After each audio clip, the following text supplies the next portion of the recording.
Door locks on vehicles have come a long way. About 100 years ago, many cars didn't have roofs, which meant locking the doors was pointless. Since then, keyed entry has evolved from two-key systems for locks and ignitions to remote keyless features becoming fairly standard. But there are still some kinks to work out. Ask Ford, which recently issued a stop sale order for its Mustang Mach-E electric vehicles due to a significant issue with the vehicle's door locking system. According to the Detroit News, which obtained a copy of the safety recall notice sent to dealerships, more than 3,000 vehicles with the model years between 2021 and 2025 are susceptible to an issue that could either lock owners out or trap them inside of their vehicles.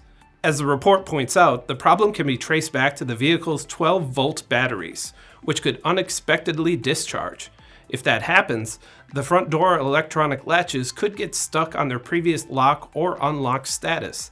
That would be a major hassle in the best case scenario, but it could also present a potentially life-threatening problem if a child or pet was locked inside, especially as summer rolls in for the northern hemisphere and temperatures climb. A Ford spokesperson told the Detroit News that a software update to address the issue is coming soon. Ford earlier this year issued another recall related to the Mustang.